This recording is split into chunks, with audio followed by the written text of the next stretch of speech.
¿Entiendes? Muy bien, entonces vamos a continuar con la lectura de este hermoso capítulo 3 llamado El cumplimiento del tiempo. Nos quedamos en la diapositiva número 14. Al final del estudio, la diapositiva, para que usted lo pueda tener también en su computadora, en su celular. Ya no hay ningún problema. Todas las diapositivas se comparten. Muy bien, nos quedamos aquí. En toda época y en todo momento, el amor de Dios se había manifestado en favor de la especie caída, o sea, del hombre. A pesar de la perversidad de los hombres, hubo siempre misericordia. Y llegada a la plenitud del tiempo, otra vez, ¿verdad? El tema es el reloj del tiempo.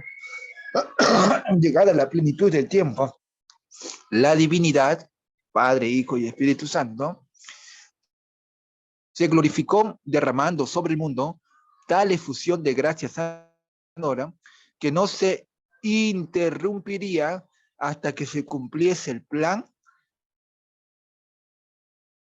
Y es más, este plan de salvación en la cual anunciaba la muerte del Mesías, su corderito, que estaba anunciado en los ritos y ceremonias del santuario, ese cordero,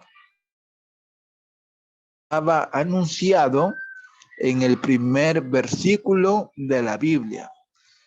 Hay un tema muy bonito en el YouTube del grupo que se llama Génesis 1.1. Ojalá ustedes lo puedan revisar, hermanos, Génesis 1.1, porque ahí se encuentra la muerte de Jesús y un tiempo señalado. A veces imposible, ¿no? Pero el versículo 1.1, José dice, en el principio dio los cielos y la tierra. ¿Cómo ahí se puede ver la muerte de Jesús? Estudiémoslo, hermano, estudiémoslo, porque ahí está, cuando nosotros lo analizamos en el hebreo original. Así que es un dato adicional que se le da, ¿verdad? Está, usted puede entrar al canal de YouTube, Sanaf Panea, y buscar el tema de Génesis 1.1. Muy bien, sigamos entonces. Satanás se estaba regocijando de que había logrado degradar la imagen de Dios en la humanidad. Restaurar en el hombre la imagen de su hacedor. Nadie, excepto Cristo, puede amoldar de nuevo el carácter que ha sido arruinado por el pecado.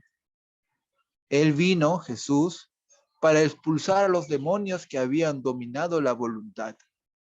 Vino para levantarnos del polvo, para rehacer, según el modelo divino, el carácter que había sido mancillado, para hermosearlo con su propia gloria. Muy bien, hasta ahí tenemos el capítulo 3 del deseado de todas las gentes.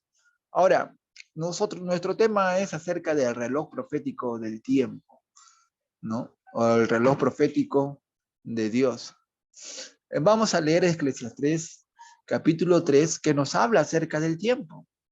Dice acá Eclesiastés capítulo 3, de versículo 1 en adelante.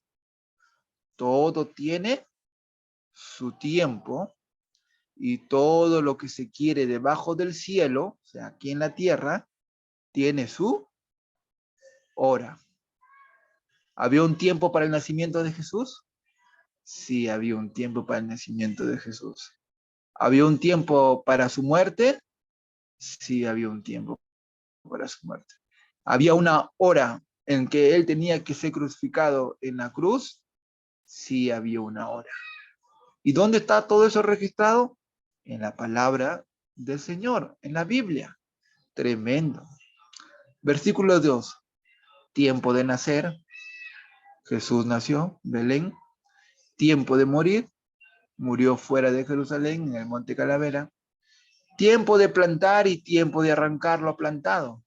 Tiempo de matar y tiempo de curar. Tiempo de destruir y tiempo de edificar. Tiempo de llorar y tiempo de reír. Tiempo de endechar y tiempo de bailar. Tiempo de esparcir piedras y tiempo de juntar piedras. Tiempo de abrazar y tiempo de abstenerse de abrazar. Tiempo de buscar y tiempo de perder, tiempo de guardar y tiempo de desechar, tiempo de romper y tiempo de coser, tiempo de callar y tiempo de hablar, tiempo de amar y tiempo de aborrecer, tiempo de guerra y tiempo de paz. Todo lo que se hace aquí en la tierra, debajo del sol, tiene su tiempo y tiene su hora. Incluso nosotros, ¿verdad? Tenemos nuestro tiempo y nuestra hora en la cual Dios sobre nosotros. Juan capítulo 7, versículo 6. Aquí va a ser muy interesante porque se estaba celebrando la fiesta de los tabernáculos, que es la simbología de la segunda venida de Cristo, ¿verdad? Los tabernáculos o las cabañas o las enramadas, que es la séptima fiesta de Jehová en el santuario, representa su segunda venida en gloria y poder. Pero miren lo que dice acá Juan capítulo 7, versículo 6. Versículo 1 en adelante, perdón. Después de estas cosas, andaba Jesús en Galilea, pues no quería andar en Judea, porque los judíos procuraban matarle. Estaba cerca la fiesta de los judíos, la de los tabernáculos. Y le dijeron sus hermanos, Jesús, sal de aquí y vete a Judea, para que también tus discípulos vean las obras que haces. Porque ninguno que procura darse a conocer hace algo en secreto. Si estas cosas haces, manifiéstate al mundo. Porque ni aun sus hermanos creían en él. Tremendo, ni aun sus hermanos, hijos de María, ¿verdad? De José y María creían en Jesús. Pero interesante aquí el versículo número 6.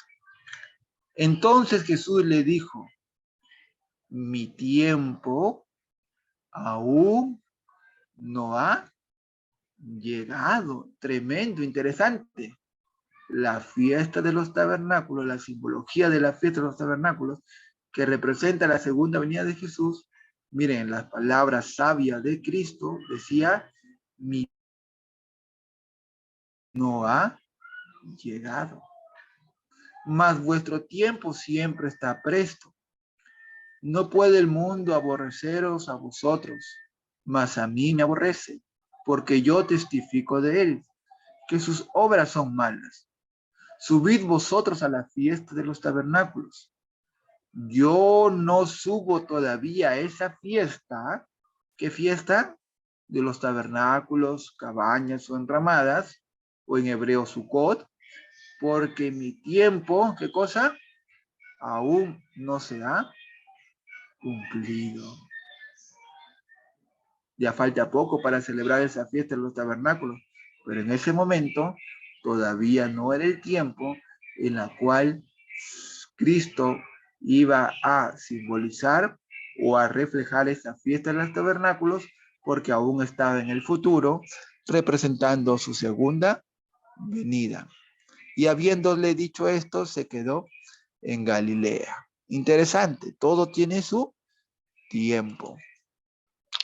Salmos capítulo 75. Gracias te damos, oh Dios, gracias te damos, pues cercano está tu nombre. Los hombres cuentan tus maravillas.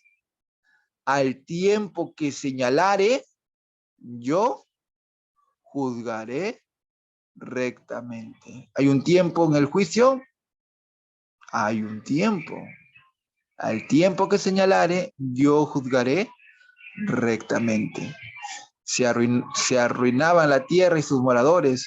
Yo sostengo sus columnas. Todo tiene su tiempo. Salmo 119. Tu siervo soy yo. Dame entendimiento para conocer tus testimonios.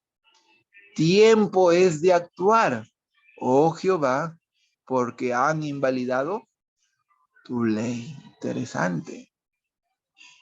Es decir, se promulga la ley dominical y actúa Jehová, ¿verdad? ¿Cómo?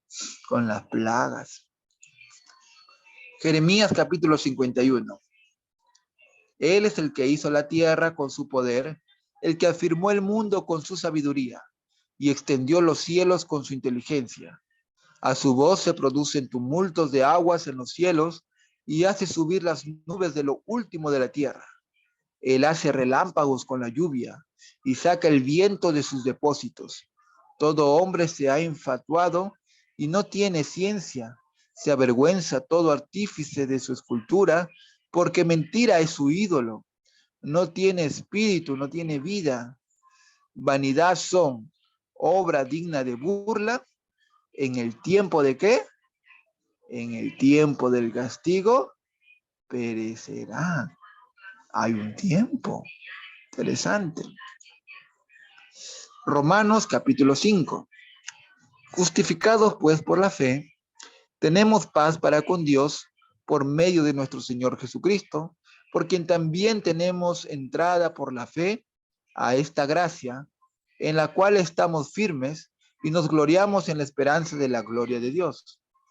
Y no solo esto, sino que también nos gloriamos en las tribulaciones, sabiendo que las tribulaciones producen paciencia, y la paciencia prueba, y la prueba esperanza, y la esperanza no avergüenza, porque el amor de Dios ha sido derramado en nuestros corazones por el Espíritu Santo que nos fue dado. Porque Cristo, cuando aún éramos débiles, a su tiempo murió por los impíos. ¿Por qué Cristo no murió antes del año 31? ¿Por qué no murió después del año 31? Porque ¿qué tuvo que ser en ese año? Porque a su tiempo murió por los impíos. Interesante. Daniel 12:1, uno de los grandes profetas de Dios. En aquel tiempo, otra vez marca un tiempo, se levantará Miguel, que es Jesús, el gran príncipe que está de parte de los hijos de su pueblo, y será tiempo de angustia, cual nunca fue desde que hubo gente hasta entonces, pero en aquel tiempo será libertado tu pueblo, todos los que se hallen escritos en el libro. Se terminó el tiempo de gracia. En aquel tiempo, hay un tiempo también en la cual terminará el tiempo de gracia. Jeremías capítulo 5, versículo 24. Y no dijeron en su corazón, temamos ahora a Jehová, Dios nuestro, que da lluvia temprana y tardía en su tiempo y nos guarda de los tiempos establecidos de la siega. Tiempo de la siega o de la cosecha. ¿Hay un tiempo para la venida de Cristo? Hay un tiempo. La siega o la cosecha. Jeremías capítulo 8, versículo 7.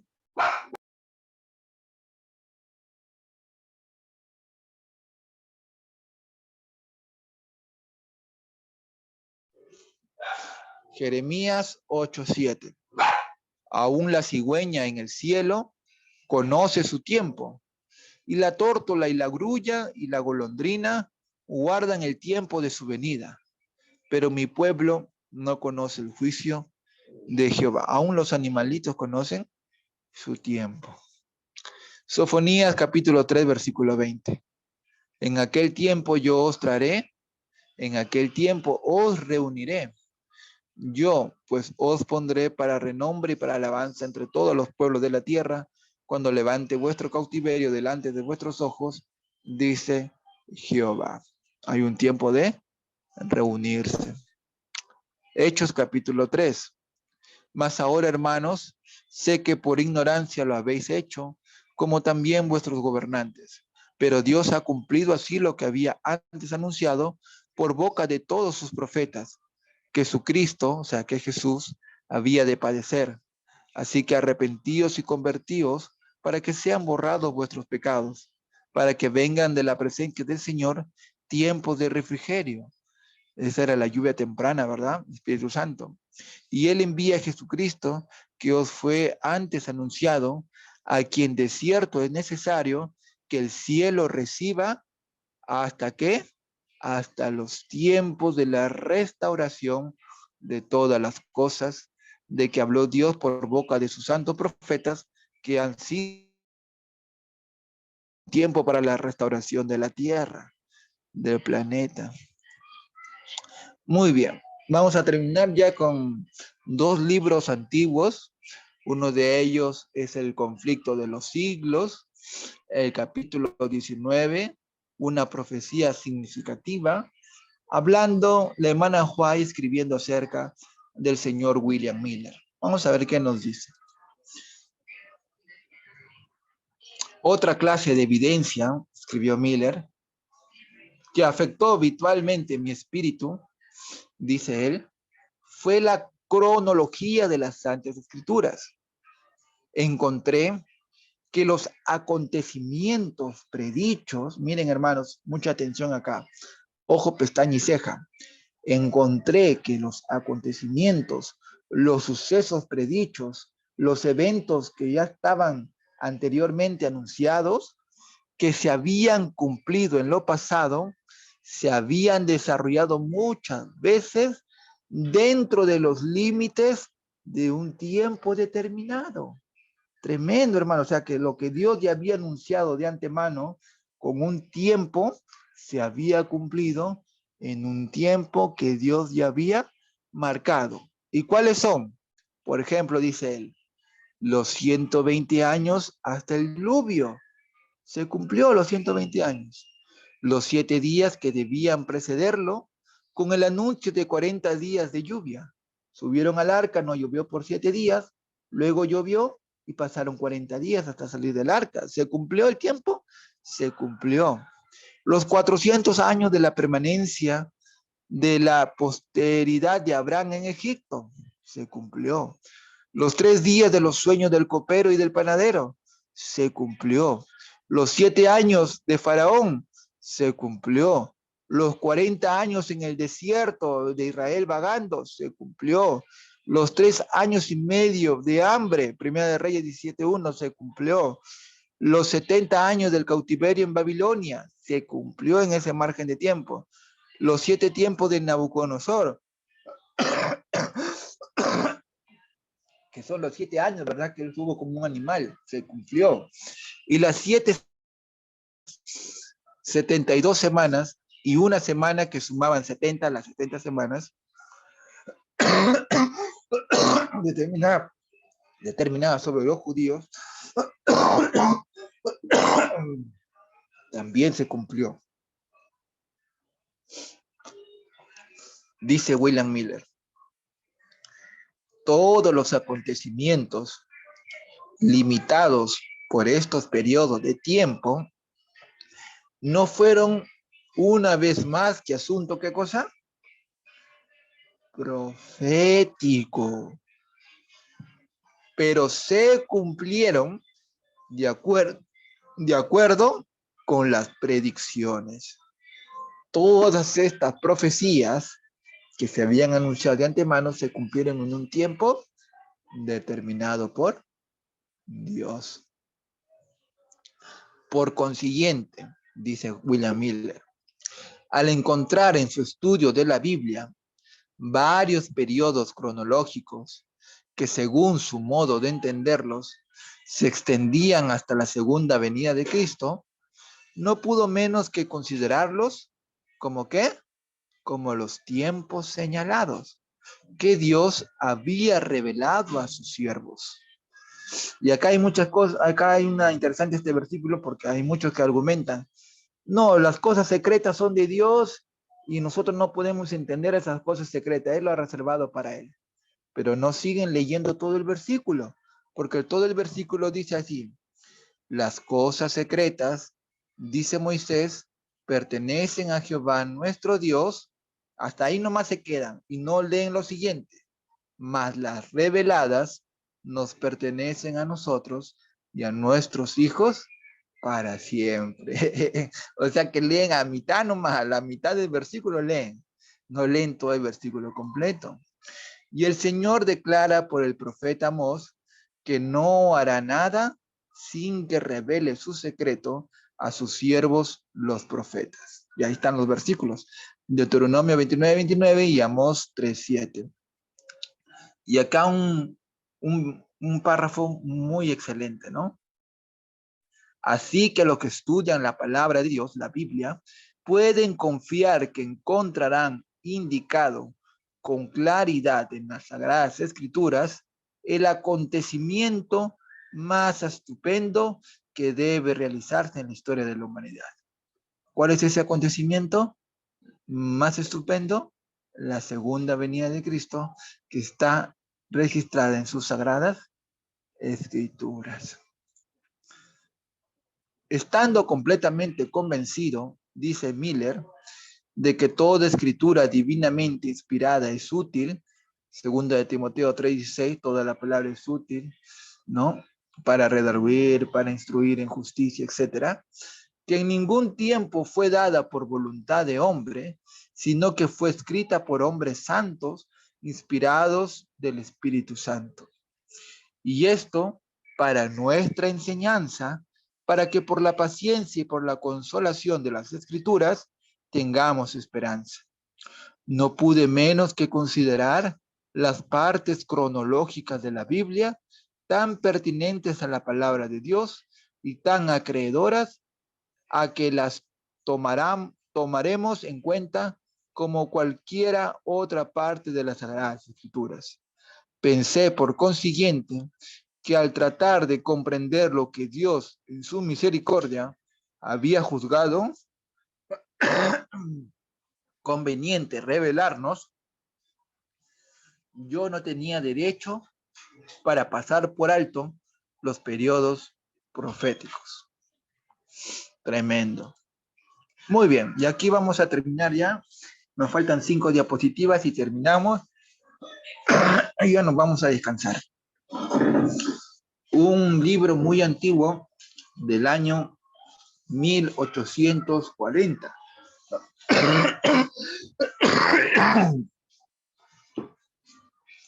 A 4 años de 1844. Este es un librito en el cual se transcribieron los sermones de los hermanos pioneros adventistas que enseñaban los 2300 tardes y mañanas y que Cristo vendría en 1844. Esas reuniones fue el 14 y el 15 de octubre. Uno de los predicadores en esas fechas fue el señor Josías Lich, pastor. Y el título de este libro se llama El primer informe de la Conferencia General de Cristianos que esperan el advenimiento del Señor Jesucristo. Así le llamó Joshua Hines o Josué Hines a esta conferencia donde se reunían todos los que creían en este tiempo, de 1844, para predicar al mundo, como una conferencia general de cristianos que esperan el advenimiento del Señor Jesucristo. Vamos a leer entonces la prédica de Josías Lich llamado Una disertación sobre la cronología de la profecía. Porque a veces nos preguntamos, José, ¿y qué es la profecía? ¿Qué significa la profecía? No entiendo qué es profecía. Vamos a ver entonces por palabras de este pionero. Y con esto ya terminamos. Dice, después del interesantísimo discurso con el que hemos sido favorecidos sobre la doctrina y la historia del milenio, parece ser un momento apropiado para la introducción de otro tema, a saber, ¿cuál era ese tema que va a presentar Josías Lich? ¿En qué tiempo podemos esperar que se revele el glorioso reino de Dios? Interesante la pregunta. Soy consciente del hecho de que no todos estamos de acuerdo con respecto al tiempo y que hay fuertes objeciones en algunas mentes contra la designación de cualquier periodo particular, como la época del reino, o sea, de los reyes de Israel, ¿no? No estaban de acuerdo en algunos. Y con aquellos hermanos que difieren de mí, no estoy dispuesto a detenerme a discutir ni un solo momento, especialmente mientras ellos enseñan y se esfuerzan con todo su poder. Para impresionar el hecho de que el día está ahora especialmente cerca, incluso a la misma puerta, y que debemos esperarlo constantemente. O sea, miren ese argumento que tenemos actualmente también, ¿no? Es un argumento que se utiliza mucho cuando dicen, no, es que Cristo puede venir mañana, hoy mismo, está a la misma puerta, y que debemos esperarlo constantemente. O sea, ese argumento ya lo tenían muchos cristianos cuando se negaban a creer que Cristo vendría en un año específico, en 1844. No, hermano, 1844 no, él puede venir mañana, pasado mañana. No, hay que esperarlo constantemente, prepararnos constantemente. Ese argumento ya estaba para tirar por tierra un año definido. Dice Josías Lish, pero con mis propios puntos de vista de la palabra de Dios, no puedo sino creer que el tiempo es un asunto de revelación y un tema apropiado de investigación. Pero de los puntos de vista que puedo presentar esta noche, no deseo que nadie más que yo sea responsable. Si mis argumentos son sólidos y bíblicos, que tengan su peso e influencia. Si mis argumentos no son sólidos y son anti-escriturales, son en contra de la Biblia, que caigan al suelo y sean olvidadas. Tremendas sus palabras de Josías Lish, muy sincero. Dice acá, la cronología de la profecía es el tema que tenemos ante nosotros. Pero, ¿qué es la cronología de la profecía?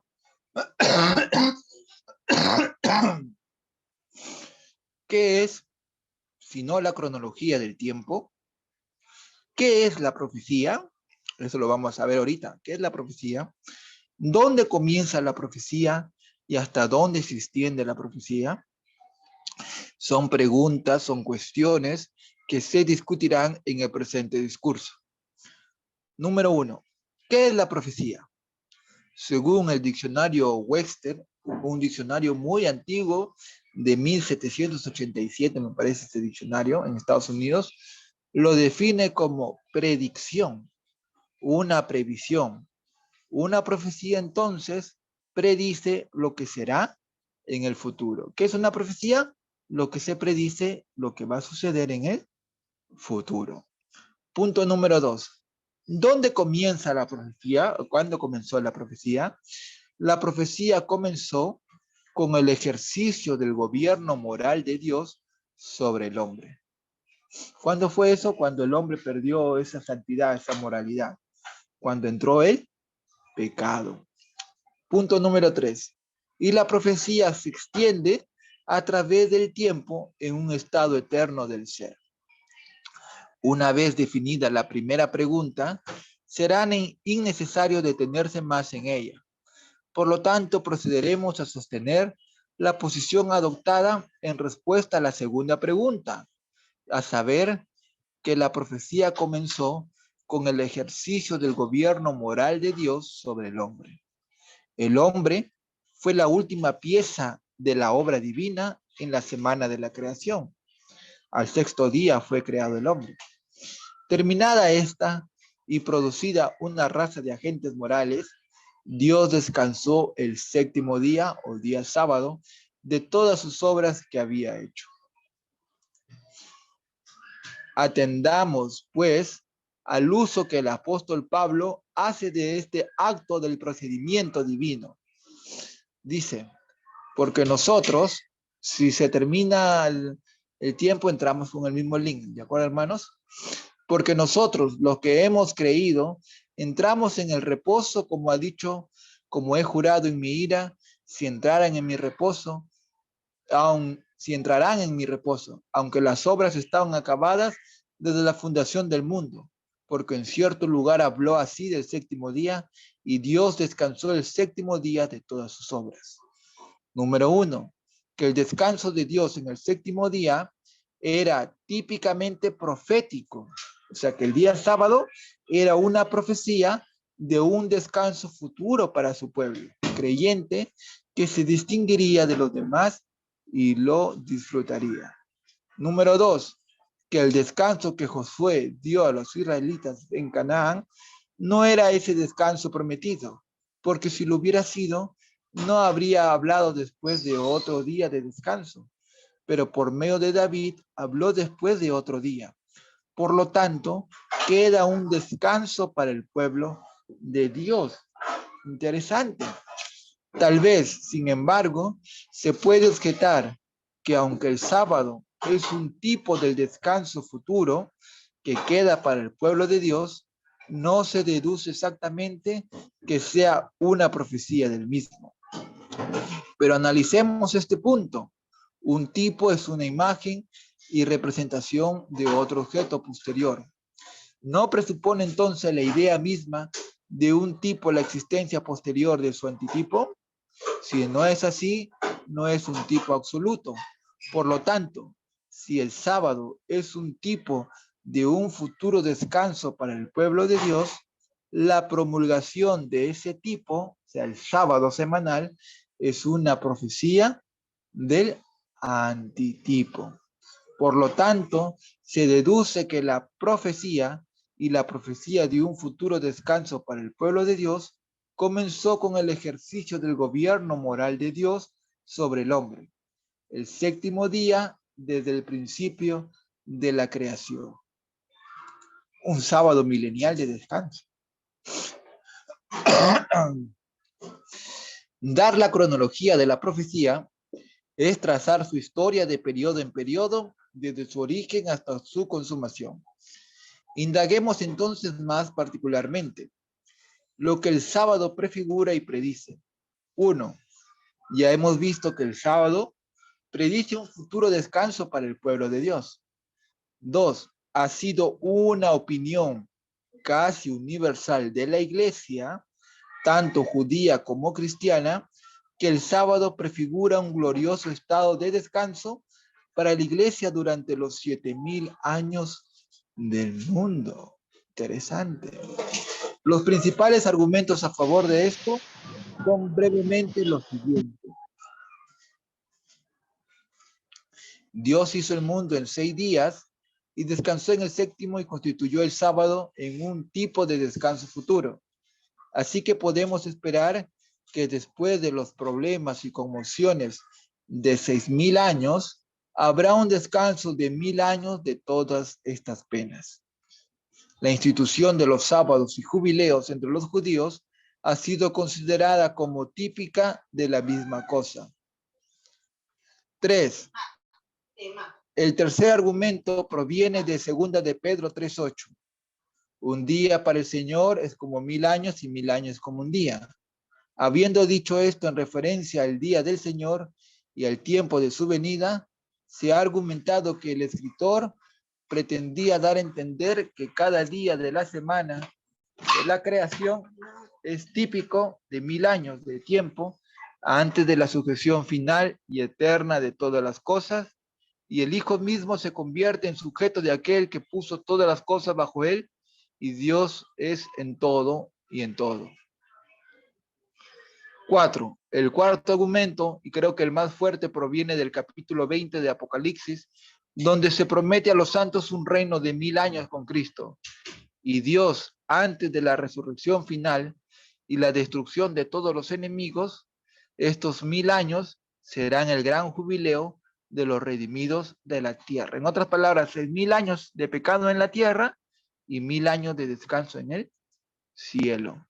Con estas observaciones, procederé ahora a mostrar que la cronología de la profecía, tal como está registrada en la Biblia, nos presenta ¿cuánto tiempo?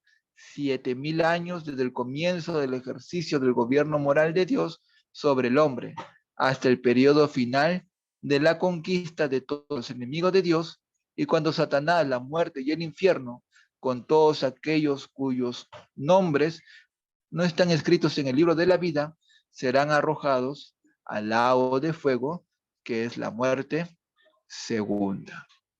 Y ahí terminamos nosotros el tema sobre el gran reloj del tiempo en la profecía divina. Muy bien, hermanos. Si hay alguna pregunta, alguna consulta, aportar algo más, comentar algo más, podemos abrir nuestros micrófonos sin ningún miedo. Estamos atentos para poder escucharnos entre nosotros. Hermanito, buenas. Buenas noches. Buenas noches, hermano Walter Cabanillas, adelante. Una preguntita, es que el, acá este pastor último, o Lich, es el que en realidad fue el que sacó los primeros datos, extrajo para que Miller él utilice para ya su estudio. Hubieron varios, ¿no?, que se reunieron y estudiaron conjuntamente, pero uno de los pioneros fue Miller, ¿no? Cuando uno comienza a leer la historia, fue Miller quien solito comenzó a estudiar las profecías de Daniel y Apocalipsis, y él comenzó a predicar, a enseñar a otros pastores, y otros pastores como Josías Lis, como Charles Fitch, como Josué Hines, se unieron a él, ¿no? También estaba su esposo de la hermana White, ¿no? Jaime White, también se unieron a William Miller, ¿no? Así es, hermano. Sí. Bueno, gracias.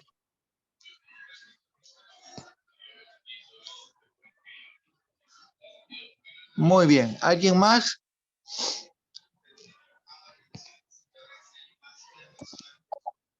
Hermano José, buenas noches. Buenas noches, hermano Guillermo. Hermano José, solamente quiero hacer el horario del estudio. ¿A qué horas es, hermano? ¿A las 8 en punto o 8:30? 8 en punto. 8 en punto ya estamos iniciando. Sí, hermano, porque a veces entramos y no entra el link. Y muchos hermanos me han preguntado, ¿no, hermano, qué pasa? Es a las 8, ¿no? Y hay Sí. hermanitas que son puntuales, no son puntuales en ese aspecto. Cuando les invitan, son puntuales en entrar a esta hora. Y decían, hermano, yo entro, pero no sale nada, ¿no? Hemos entrado a las 8 de la noche y ahora ya no ponemos ni himno ni cánticos, sino que directamente oramos. El primero que estuvo fue el hermano Walter, oró, iniciamos el estudio. 8 y 7 iniciamos el estudio. Listo, hermano. Entonces, para avisarle a los hermanos. De todos modos, hermano, muy agradecido por el estudio de esta noche y esperemos que muchos de nuestros hermanos hayamos aprendido algo más, ¿no? Acerca del tiempo de Dios, ¿no? Y no sigamos como el eco, ¿no? El día y la hora nadie lo sabe, el día y la hora nadie lo sabe, ¿no? Parecemos unos repetitivos, ¿no? Nos damos cuenta que todo lo que Dios ha puesto en su palabra se tiene que cumplir a pie de la letra, ¿no? En el tiempo de Dios. Así es, y ese temita del día y la hora nadie lo sabe también está subido en el YouTube, en el canal. Entran ahí, hay como más de 100 temas ahí que hemos grabado de varios predicadores, ¿no? Y ahí está el tema del día y la hora nadie lo sabe, con Biblia y Espíritu y Profecía. Los hermanitos que quieren escuchar el tema pueden entrar ahí al canal de YouTube y escuchar el tema. Muy bien. ¿Alguien más? ¿Alguna pregunta, una consulta, alguna duda? ¿Alguna aportación? Bueno, estamos muy contentos. Saludamos a todos nuestros hermanos y hermanas. Hermana Daisy, Guillermo, Kelita, Lucrecia, René, el hermano Walter, la hermana Ana. Muy bien. Dios me lo bendiga, hermanos. Si no hay ninguna pregunta, alguna consulta, la